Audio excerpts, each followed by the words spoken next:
Halo teman-teman, balik lagi kita di podcast Akrab. Kali ini kita udah kedatangan Kang Herli nih. Siap. Kang Herli bisa sapa-sapa teman akrab dulu nih, bisa menceritakan dirinya nih. Hai teman-teman, salam kenal semua untuk para subscribernya Mbak DJ. Saya memanggilnya Mbak DJ nih teman-teman ya. Ya, nama saya Herlianto A, ya ada A-nya sedikit. A-nya itu apa?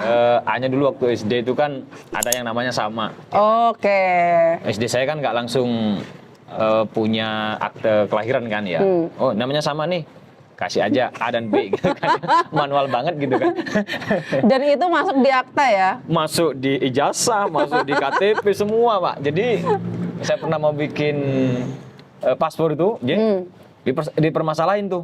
Ada A-nya. A-nya ini apa? Harus ada kepanjangannya. Loh Pak, saya bilang ini nggak ada kepanjangannya, nggak bisa. Kamu harus ubah semua. Buset, ubah semua dari ijazah kan nggak masuk akal itu kan. Padahal perkara A doang. Pak pernah punya nama A dan B. Ternyata kalau siapa? Ernest Hemingway bilang apalah arti sebuah nama. Iya. Jangan teman-teman, masalah kalau namanya nggak bener. Masalah ya? Masalah. Karena A doang gitu nama belakangnya. Oke, Kang Herli kesibukan akhir-akhir ini ngapain nih Kang? Saya sehari-hari aktif di pers ya, di Tugu Malang teman-teman. Pers tapi nggak peres ya? Pers tapi nggak peres ya, media online lah kira-kira. Selain itu sama dengan DJ, konten, kontainer. Kontainer ya? Iya betul. Oke. Jadi Kang Herli itu pernah menulis ya jurnal tentang dari kolektor besi tua hingga sosok religius, stereotip orang Madura melalui humor. Nah, sebenarnya kita pengen ngomongin apa sih maksudnya jurnal ini gitu kan. Iya, orang Madura itu kan terkenal humornya aja ya. Ceritanya lucu-lucu ya kan. Tapi saya melihat dalam kelucuan itu tidak sekedar melucu. Tapi ada sesuatu yang ingin distereotipkan tentang orang Madura. Ini loh ternyata mereka orang Madura gitu. itu ternyata misalnya orang Madura itu selalu punya akal-akalan ya kan. Selalu cerdik gitu kan. Kekerasan misalnya, religius, kolektor besi tua juga kan. Sebenarnya motivasi analisis ini ada keresahan pribadi atau gimana? Kayaknya begitu ya. Di Jawa itu kan begitulah ya. Iya. Berarti ini berasal dari keresahan pribadi. Keresahan pribadi yang kemudian karena kebetulan saya ngambil kuliahnya kan jurusan linguistik. Iya. Ini sekalian aja nih. Keresahan pribadi dijadikan karya ilmiah gitu kan. Keresahan pribadi itu emang dulu pernah mendapatkan stereotip itu atau? Sering banget. Maaf ya Allah, saudaraku. Saya boleh cerita ada? Boleh. Cerita begini nih ya. Jadi konon ceritanya suatu hari orang Madura itu naik pesawat buatannya B.J. Habibie. Oke. Dia duduk di dalam, tapi belum berangkat kan? Panas di dalam itu karena AC-nya belum nyala kan? Oke. Terus orang Madura lihat di luar kan ada kipasnya kan? Baling-baling. Terus orang Madura bilang, Habibie ini goblok katanya. Yang panas di dalam kok kipasnya taruh di luar kan? Jadi kipasnya pesawat di luar itu dikira kipas angin gitu. Ini kan stereotip aja ya bahwa orang Madura ini nggak tingkat literasinya nggak terlalu oke lah kayak gitu-gitu. Karena terpisah ya. Dan itu banyak humor kayak gitu. Jadi kalau mau kita teliti, nah disitulah kemudian saya melakukan penelitian itu. Maksudnya Saman ketika hidup ya, selama hidup ini berapa tahun Kang? Rahasia lah usia itu. Oke, intinya selama hidup ini memang ada ya stereotip itu. Saman asli mana? Saya Sumenep. Tapi saya lahir di sebuah kepulauan namanya Masa Lembu. Oh itu Masa Lembu itu kepulauan daerah masuk Madura juga? Masuk Madura secara administrasi. Tapi kalau dari Madura mau ke Masa Lembu tuh naik kapal dulu 12 jam ya. Di Masa Lembu itu ada 3 suku, ada Bugis, Mandar dan Madura. Saya kebetulan di komunitas Madura itu. Tapi aslinya Bugis apa gimana? Enggak. Memang bapak ibu itu nenek kakek lah dulunya itu dari Madura, Sumenep. Nah, berarti Saman itu sebenarnya mendapatkan kayak orang tuh kalau ngeliat aku tuh kayak gini gitu. Betul. Apa yang orang sama lihat ke sana? Orang Madura itu tadi kalau ketemu orang itu kadang orang itu menceritakan humor-humor. Oh. Tapi saya tahu dia tuh sebetulnya tidak hanya sekedar ingin menghibur. Jadi kayak semacam gini, kamu Madura gitu. Madura. Oh, saya punya pasti cerita. gini. Madura gini. Oke. Gitu. Oke. Itu maksudnya kan bukan cuma sekedar mau menghibur kita kan, Iya. tapi Madura tuh karakternya begini. Oke. Kayak gitu. Itu stereotyping menurut saya. Oke, jadi sebenarnya itu kayak Gitu. pengalaman pribadi yang emang Betul banget. akhirnya menjadi pengamat sosial gitu ya. Cuma saya kan meneliti dari sisi ininya J, dari sisi kebahasaannya kan. Iya. Di sisi kebahasaan. Nah, kalau yang ditemukan itu berarti apa stereotip orang Madura yang dianalisis nih? Banyak ya hasil temuannya itu ada yang profesi, ada yang karakter. Kalau profesi ini banyak kayak tadi itu apa? Penjual sate. Oh, penjual sate. Kemudian tukang kolektor Warung Madura besi enggak? tua. Sekarang mungkin warung Madura ya. Yang baru menjamur mungkin ya. baru menjamur belakangan. Kalau karakter tuh banyak ya kayak keras, kemudian seolah-olah licik, kemudian dia tidak terlalu cerdas kayak gitu-gitu ya. Nah itu banyak bahasanya mungkin yang juga dianggap aneh misalnya. Kan di dalam tradisi Madura itu kan kalau bicara kan diulang aja ya. Misalnya Sate. guru-guru itu guru-guru itu akan diulang sepalu ru-guru gitu kan. Oh, guru-guru, Jadi ru-guru. Kanak-kanak jadi Nak kanak. Lalu ada seorang dosen bercerita, Mas katanya, di Amerika itu ada dua negara bagian yang ternyata namanya dibikin oleh Madura. Buh, negara mana itu Pak? Boh. Ternyata negara apa itu? Negara Toronto dan Miami. Tapi emang beneran? Nggak tahu. Kan pengulangannya kan sama dia. Iya, bener-bener. Diulang separuh. Bener-bener. Kan? Itu kan bukan berarti dia mau berhumor kan? Iya. Tapi orang Madura itu secara bahasa Ada pengulangan ada di situ. pengulangan kayak gitu. Akhirnya dengan humor itu, Iya muncullah ketawa gitu kan orang-orang gitu. oke. Kan. Ini sebenarnya menganalisis menggunakan analisis kritis ya. Betul, wacana kritis. Wacana kritis dari Van Dijk. Van Dijk, oke. Van Dijk. Bacanya Van Dijk. Van Dijk. Tiun Van Dijk. Maaf. Van Dijk. Nah, kenapa sih sebenarnya ini perlu dikritisi? Jadi kayak dari sisi mana sampean mengkritisi ini gitu? Ya. Jadi saya pertama itu melihat bahwa bahasa itu kan tidak netral menurut saya, J. Bahasa itu adalah bentukan sosial. Keberpihakan. Iya, ada keberpihakan. Bahasa itu bahkan membuat orang itu mengidentifikasi orang bahasa itu. Nah, saya melihat pada humor pun juga demikian. Lalu saya tanya kira-kira kalau saya mau menganalisis humor, maka alat apa yang mau saya pakai? Oke. Oh, ternyata yang cocok menurut saya itu adalah analisis wacana kritis punyanya Van Dijk. Van Dijk itu. Nah, kalau dari segi ideologi sendiri kan kalau misalkan kita ngomongin Van Dijk ya, dari dari metodenya kan. Apa maksudnya sisi ideologi yang kayak gimana yang sampean akan ungkap kayak Betul. gitu. Jadi metode Van Dijk itu kan dia melihat teks itu terbentuk oleh dua circle besar ya. Jadi ada teks, kemudian ada namanya kognisi sosial, kesadaran sosial, baru ada konteks. Jadi konteks itu sebuah teks bahasa itu dibentuk oleh dua hal itu kan. Nah, kognisi sosial itu kesadaran orang tentang orang Madura. Nah, konteks itu adalah di mana humor itu dipakai pada saat kita ngobrol kan. Nah, kalau kita melihat sejarahnya kan Madura ini sebetulnya masuk jajahan raja-raja Jawa sebetulnya, Ji. Oh, jadi bukan dari Eropa gitu ya? Enggak. Aku pernah dengar kayak di daerah Madura mana gitu itu kayak lambangnya tuh masuk lambangnya tuh kayak masuk lambang daerahnya tuh ada ini kayak ada singa-singanya gitu. Oh, kuda. Oh, kuda itu terbang. Iya. Itu Sumenep itu. Iya, Sumenep. Daerah saya itu. Itu katanya jajahannya bukan ini.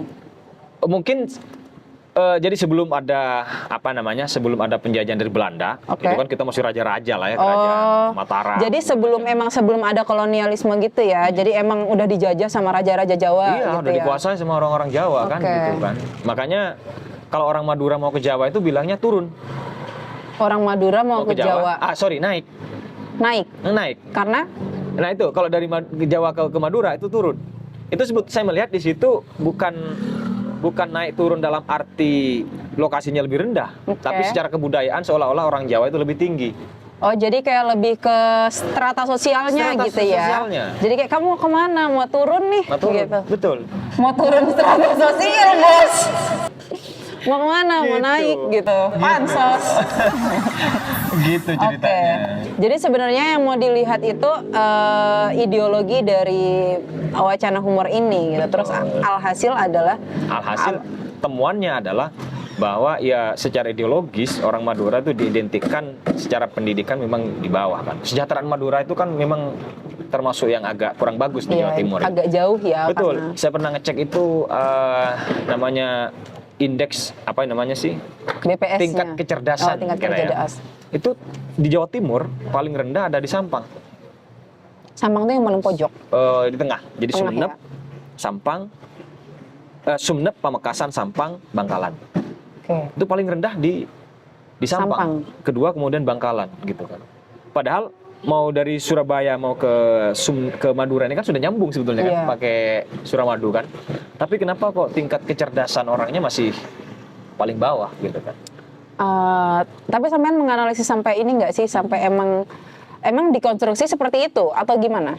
Kayaknya begitu. Jadi ya karena tadi tuh ada kesadaran kognisi sosialnya tentang Madura karena memang dalam sejarahnya selalu dijajah ya kan. Maka orang-orang itu pemikiran orang-orang terbentuk. Jadi kalau Madura itu adalah tertinggal. Orang Madura itu katrok ya jamet istilahnya seperti gitu kan ya. Jamet kuda. Iya gitu. Akhirnya terbentuk selalu kayak gitu kan. Oke. Tapi kalau secara fakta memang ada ya. Maksudnya ada aja atau memang kebanyakan kayak gitu. Dan memang fakta maksudnya peristiwa yang orang yang kayak gitu selalu ada lah. Selalu ada gitu kan. Berarti sebenarnya kan orang-orang nyeletuk humor. Nyetuk humor. Itu kan karena ya nyatanya kayak gitu. Nah sebenarnya dampak ke anggapannya kesampaian sendiri lah. Oke. Dengan adanya humor ini apa? Satu. Kayak kan emang nyatanya bos gitu. Kadang minder boy. Minder ya. Satu itu ya kan ngurangi kepercayaan diri dan segala Oke. macam kan. Tapi Iya, perlahan iya, saya paham. coba melawan itu dengan prestasi lah. Siap. Tapi memang ada dampak secara signifikan nggak sih, kayak misalkan dengan humor-humor itu terhadap sensi atau emosionalnya orang? Mungkin di beberapa tempat kerja barangkali dia akan mengalami itu. Misalnya dia harusnya misalnya secara pengalaman kerja dia ada di tempat tertentu misalnya. Oh tapi ini Madura nih misalnya. Jangan dulu deh, ganti yang lain dulu. Kenapa? Karena ada stereotip kayak gitu. Nanti dia curang segala macem kayak gitu. Licik gitu-gitu Licik, ya. kayak gitu. Sehingga tapi mungkin nggak semua orang lah Iya, ya. iya. Karena di Madura pun nggak semua orang Madura kan juga begitu kan. Mungkin ada stereotip kayak gitu. Akhirnya dia nggak jadi kayak gitu kan. Jadi sebenarnya kalau misalkan penelitian itu bisa apa ya? Bisa memberikan wacana lebih ya, gambaran juga lebih ke teman-teman.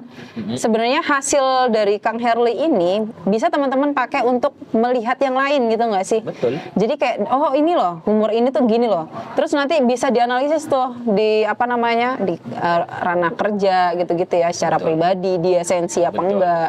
Jadi kan kalau Kang Herli itu menganalisis sampai mananya? Sampai tingkat sensinya atau sampai analisis wacananya aja gitu atau gimana? Yang ingin saya ungkap itu adalah sebetulnya apa sih yang ada atau identitas apa yang ingin ditunjukkan sebetulnya dari satu humor ketika orang Madura ketemu dengan orang non Madura sebetulnya. Jadi sampai di situ yang ingin saya ungkap sebetulnya ya. Karena memang humor itu sebetulnya bahasa netral sebetulnya ya. Iya. Kritik kan juga banyak pakai kritik humor betul. kan. Orang kritik pakai humor kan. Tapi saya ingin melihat bahwa nggak cuma soal kritik sosial pada humor itu, tapi juga ada sesuatu yang negatif dalam tanda petik ya. Ada sesuatu yang sebetulnya digunakan untuk menstereotip orang, mengidentifikasi orang dengan hal-hal yang kurang, Menganggap rendah gitu-gitu ya. rendah, gitu kan. Nah itu yang ingin saya ungkapkan sebetulnya. Maksudnya begini. Jadi kalau ada orang berhumor gitu kan tentang Madura, Anda jangan terlalu bangga dulu gitu kan. Jangan-jangan Anda sedang di-stereotyping di situ gitu loh maksud saya. Jangan sampai Anda direndahkan juga gitu kan Dan dengan kita nggak bahasa. sadar Iya gitu betul. kan. Itu maksud saya. Oke, jadi emang penelitian itu kita pengen melihat apa namanya wacana ini tuh dibangun atas dasar apa ya kan? Betul. Dan juga ya memang realitanya kayak gitu. Cuman balik lagi kita mengkritisi untuk melihat ya Jangan dong nganggap orang rendah. Kasihan dia minder nggak bisa berkembang gimana gitu loh. Nah, kebanyakan kayak gitu nggak sih? Iya. Oke. Karena memang stereotype religius misalnya. Ini saya punya. Kamu kan kuliah di Muhammadiyah ya kan ya? Iya. Sorry ya. Iya, oke. Jadi di Madura itu NU dan Muhammadiyah itu kan NU gede semua lah ya. Iya. Muhammadiyah itu kan kecil. Ada stereotip kayak Ada stereotype kalau orang apa tuh? Muhammadiyah itu jelek di situ, Oh. Jadi pernah suatu ketika katanya ada orang datang ke suatu tempat di Madura. Tanya katanya, "Pak," katanya, "di sini ini Islam semua ya agamanya?" "Iya, Pak, di sini Islam semua. Hanya di situ Muhammadiyah," katanya. Berarti Muhammad itu nggak dianggap agama di sana. Iya, aku pernah dengar juga kayak gini. Di Madura itu NU adalah agama. Emang kayak gitu kan? Iya. Jadi semacam sisi religiusitasnya itu tinggi, tapi kepada satu tradisi tertentu lah ya kan. Aku pernah ngobrolin ini mungkin ya di podcastnya Mbak Mary. Sebenarnya kenal Mbak Mary? Mbak Mary siapa? Nggak tahu. Mary Parias. Dia orang Raas. Oh, oke. Nah, dia menulis juga soal etnobotani mangrove di daerahnya dia di Raas. Nah, terus akhirnya aku ngobrol lah, nyambung lah soal Madura ini ya kan. Terus. Aku cerita, jadi memang waktu itu ya, ini kalau teman-teman pernah dengar podcast sebelumnya, aku kan di Kupang. Oke. Jadi di Kupang itu aku minoritas dong. Sebagai muka aku yang emang ras campuran gitu kan. Minoritas secara agama, minoritas secara ras juga. Oh ya. Ya aku kan minoritas kalau di sana. Kalau mereka di sini minoritas juga gitu. Iya, loh. siap. Jadi aku di sana minoritas. Jadi waktu itu teman-teman kakakku ini pengen pengen menikmati bagaimana rasanya buka puasa bersama. Di sana. Di sana. Okay. Nah, teman-teman kakakku nih agama Kristen waktu itu. Jadi emang Islam itu dikit banget. Jadi Islam itu ya bisa dibilang kalau aku ya keluargaku aja gitu kan. Nah, kita bukber lah di situ, di sana, di situ akhirnya muncul tuh humor. Tapi ini aku nggak tahu ya konotasinya yang menjadi minoritas atau yang terendahkan itu orang temennya kakakku ini atau orang Madura gitu loh. Jadi dia bercerita kayak gini. Aku ketika datang ke Madura itu, aku lupa ya Madura mana. Kan kamu tahu sendiri kan, aku kan pakaiannya kayak gini, ya kan pakaian orang ini ya orang Kristen ya udah kayak biasa gitu kan, ada salibnya gitu kan. Datang dia ke Madura kan, set, wih ada orang Kristen sampai segitunya. Nah saudaranya teman kakakku ini itu orang Islam. Jadi ketika dia turun, anggapnya si A ini turun, akhirnya dibondong-bondong nih ditanyain, kamu gimana, gini-gini, kamu makannya apa, gitu-gitu, saking segitunya. Jadi dia itu menceritakan itu dengan penuh ya lucu, agak takut juga mau ke Madura lagi ya. Dan akhirnya kayak aku bilang, masa sih Kak? Gitu. Iya. Nah itu gimana konteksnya kayak gitu. Ini akhirnya siapa yang menjadi humor dan siapa yang menjadi menjadi minoritas di sini kan. Dia sama-sama minoritas datang ke daerah gitu. Cuma memang sebenarnya kalau dari tradisi beragamanya kan NU itu kan sebetulnya lebih cenderung toleran sebetulnya. Jadi ya di Madura ada gereja. Iya, cuman aku nggak tahu kata teman kakakku ini di sana emang nggak ada gereja. Aku nggak tahu itu Madura mana ya kan. Jadi tuh kayak mereka emang bener-bener amazed sekali gitu loh. Sampai di Madura mana itu? Aku nggak tahu gitu. Pokoknya aku dibawa ke Pulau Madura gitu. Dia kan cuma tahu ke Madura. Oh yang di Raas itu mungkin ya? Ya nggak ngerti. Bukan ya? Tapi kalau di kepulauan mungkin jarang ada kayak gereja-gereja. Tapi kalau di kota-kotanya ada. Dan mereka hidup berdampingan sebetulnya aman. Oke, ini udah mulai sola-sola nih ya di sini ya. Iya, nggak apa-apa kita menikmati anak senja banget. Iya. Oke, kalau humor-humor ini sebenarnya analisisnya di mana Kang? Maksudnya kayak nanya personal atau? Datanya, saya ngumpulin data itu di 2 tempat. Di Pasar Kepanjen, kan banyak orang Madura tuh. Kepanjen. Kabupaten Malang. Sama di Pasar Kapasan di Surabaya. Oh. Oh. Ya, jadi saya ketemu sama orang-orang Madura dan bukan orang Madura juga. Ya tanya-tanya, Pak kenal humor Madura nggak? Kayak gitu-gitu.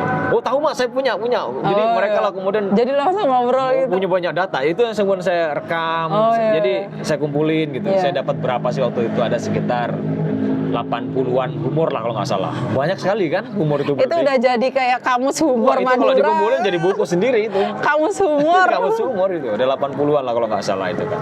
Nah mereka tuh punya konteks sendiri masing-masing.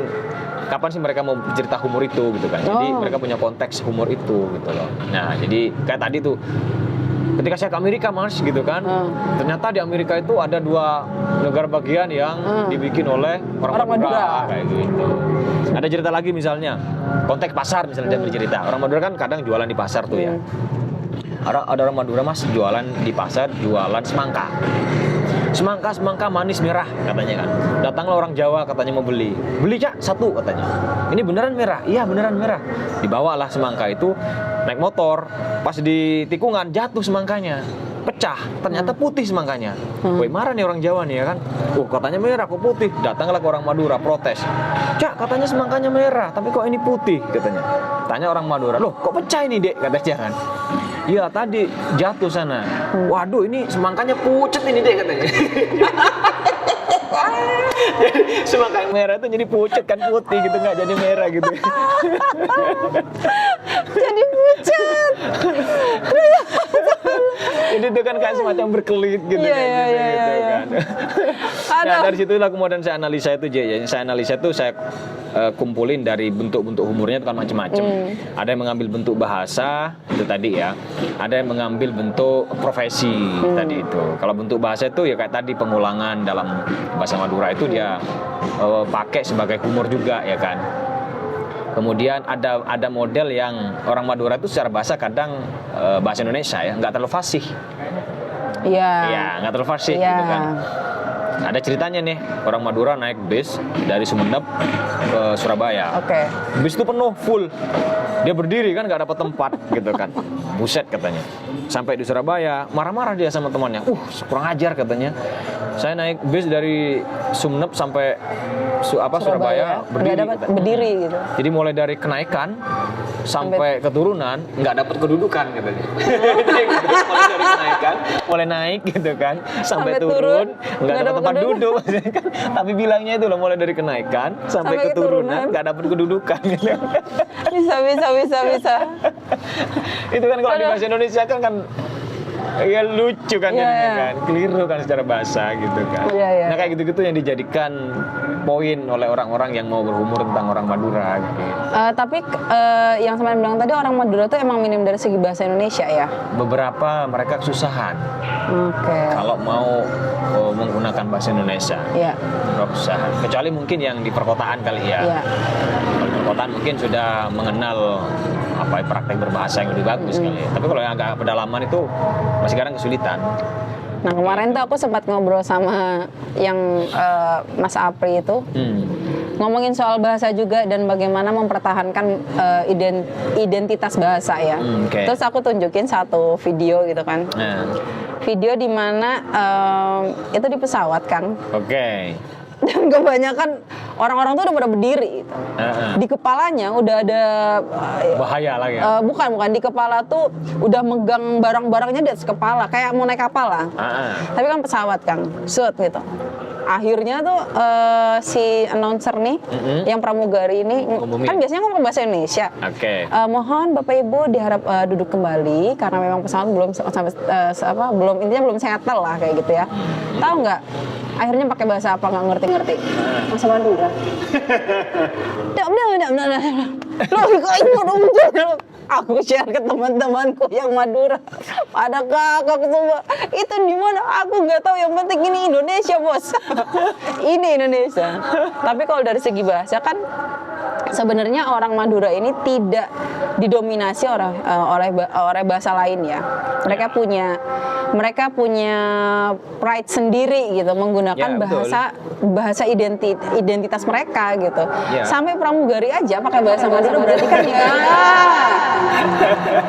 Coba di mana lagi kalau bukan Madura, Bos? Blok M. Blok M istilahnya. Ini itu juga tuh humor-humor ini. Aku di Surabaya dapat humor kayak gini. Kamu kok di pojok banget rumahnya, kan aku bilang gitu kan ke temanku. Di Tanjung Perak kalau nggak salah rumah dia. Ini teh gitu, mana kalau kita ke daerah sini, dia nunjukin nih kita jalan. Dan itu emang semrawut banget. Tiba-tiba di bel, aku kaget kan. Ini di mana ini, coy? Aku bilang gitu. Kata dia apa? Ini kalau orang-orang datang ke sini katanya ini di Meksiko. Apa itu? Ya kamu tahu lah M-nya itu apa. Astagfirullahaladzim. Kok bisa orang-orang maksudnya itu humor yang gimana ya? Kayak maksud aku tuh kayak gimana ya? Aku juga susah menjelaskan ya gitu kan. Aku tidak ingin rasis, tapi orang sana ngomong kayak gitu. Aduh. Ya, jadi pada akhirnya humor itu kadang melestarikan rasis pada titik tertentu, betul. Ya. Pada titik tertentu ada sisi itunya sebetulnya kan. Betul. Cuma mungkin positifnya adalah itu dipakai untuk mencairkan suasana ya kan, untuk menghibur. Gus Dur itu kan humor-humornya kan banyak Madura juga ya, apalagi Cak Non gitu tuh pasti humor-humor Madura yang dia pakai gitu kan, dengan kelucuan-kelucuannya gitu kan gitu. Oke, emang kalau kita ngomongin soal keunikan Madura itu banyak banget ya, karena tiap daerah Madura itu kan beda-beda ya kalau nggak salah. Betul. Dan bahasanya juga beda-beda atau gimana? Ya istilahnya kan dialek ya. Oke, dialek ya. Dialek ada penekanan berbeda, ada penggunaan kata mungkin berbeda, kayak misalnya kata kamu ya kan. Kamu itu kalau di Bangkalan itu hedeh gitu. Hedeh. Kalau di Sampang itu kakeh. Kalau di Sumenep itu baknah gitu. Tapi itu dalam satu makna kata yang sama. Itu dialek aja. Tapi selebihnya sebagian besar ya sama aja. Gitu. Kosakatanya sama. Memang Madura itu kalau di Purwo kayak ras yang terbanyak nggak sih Mas? Kayak di segala penjuru pasti ada orang Madura. Kalau dari sisi jumlah itu pernah dulu ada surveinya kalau nggak salah. Paling banyak memang Jawa. Jawa, kemudian Minang sebenarnya. Madura itu ketiga kalau nggak salah. Oh iya, ini ya jiwa-jiwa pedagangnya nggak sih? Jadi dia, cuma memang orang Madura itu kemana-mana kan memang. Dia punya. Ada yang mengatakan Madura itu Cinanya Indonesia gitu. Memang daya fight-nya itu tinggi memang ya, karena memang Madura ini satu wilayah sebetulnya yang tidak terlalu subur secara pertanian. Mereka sebagian besar masih agraris kan. Sementara itu lahan pertaniannya tidak terlalu subur juga ya. Bahkan kalau kita baca buku Babat Tanah Jawi itu dulunya disebut Madura itu tanah merah nyebutnya. Tanah merah itu maksudnya tanah yang tidak subur. Jadi kalau mau bertani padi itu nggak sampai 3 kali kayak Jawa ya. Kalau Jawa itu kayaknya bisa sampai 3 kali panen kan setahun itu. Madura paling kalau nggak salah 2 sekali lah. Selebihnya dia nanam jagung, nanam singkong, nanam apa, selebihnya itu gitu loh. Nah itu kondisi di Madura, itu yang membuat orang Madura tuh jiwa fight-nya tinggi. Jadi ketika dia kemudian keluar daerah, dia punya semangat. Ini ada bunyi orang jual bakso ini ya. Mantap. Ya yang mau beli bakso nanti silakan ya. Yang mau beli bakso silakan. Nggak apa-apa nih. Nggak bisa COD tapi. Nggak bisa COD ya. Oke, itu suara bakso ya kalau di daerah Malang. Jadi tok bukan tung sahur. Tok bakso. Iya. Oke. Jadi begitu orang Madura itu. Tapi nggak ada humor-humor yang positif ya. Maksudnya kebanyakan humor-humor itu negatif. Ada sih sebenarnya, misalnya menunjukkan sisi fight-nya orang Madura itu. Sisi bagaimana orang Madura selalu bisa menjelaskan sesuatu dengan caranya sendiri. Dia selalu punya cara gitu kan. Misalnya ada contoh begini ya. Suatu hari orang Madura ini bawa sapi di Surabaya. Banyak sapinya. Jalanan macet. Polisi marah-marah lah. Woi katanya, ini kok di jalanan bawa sapi. Dasar orang Madura ini katanya. Si orang Madura ini kan cerdik kan ya. Pak katanya, saya memang orang Madura katanya. Tapi sapi-sapi ini sapi Jawa Pak. Jadi seolah-olah yang nakal yang Iya, bikin iya, macet iya. itu bukan dia. Iya, betul ya, Itu kan sapinya ya. Satu cara menjelaskan satu kondisi dengan cara tertentu kan gitu. Itu mungkin bagi sebagian mungkin satu cara mengelak ya, tapi ditafsir dari cara yang lain, bagaimana dia bisa menjelaskan keadaan keterdesakan itu sebagai satu cara untuk Jadi kayak bisa membuat hal yang negatif jadi positif ya itu. Itu bagus untuk HRD ya. Tolong hire kebanyakan orang Madura itu bisa sebagai humas ya, bisa membuat suasana lebih bagus kayak gitu. Iya kan? Iya, betul. Kalau sebagai humas atau apa kan kita misal lagi krisis itu bisa tuh. betul banget gitu. Kayak emang sebenarnya kalau dari analisis sampean itu nggak begitu banyak ya yang terkait positif-positifnya. Sebenarnya kalau kita ngomongin kan bisa aja humornya kayak apa namanya kayak tuntut ilmu sampai ke Roma, ngomong sampai ke Madura gitu apa gitu kan. Karena memang orang Madura itu jiwa-jiwa pedagangnya itu kan tinggi ya. Kalau aku kan basicku emang pedagang ya Kang ya. Jadi emang kalau orang tua aku tuh selalu ngomong ke aku tuh, kamu itu loh, lihat tuh orang Cina. Iya. Padahal emang nggak ada orang Cina di sekitarku tuh nggak ada gitu. Tapi emang kebanyakan apa namanya orang tua aku tuh pasti ngomongin itu loh liatin orang Cina gitu. Nggak tahu Cinanya di mana tapi ya tapi intinya itu loh lihat orang Cina. Maksudnya gimana maksudnya? Padahal di sana tuh banyaknya udah gitu tuh orang-orang. Udah itu orang mana berarti? Orang Minang, Palembang. Oke. Ya mungkin itu aja karena udah azan juga ya. Mau sholat nih. Mau sholat takut ada yang keganggu ya. Mungkin itu aja podcast kita hari ini bersama Kang Herli ya. Siap. Next ini bakal ada banyak sebenarnya. Jadi kita nunggu next podcast bersama Kang Herli. Oke. Mungkin Kang Herli bisa menyampaikan apa yang ingin disampaikan kepada teman akrab terkait analisis ini. Ini taman sains ya. Taman sains. Taman sains itu berarti bicara tentang sains tapi dengan bahasa yang Ringan. populer ya. Itu keren lah menurut saya Asik. DJ ini.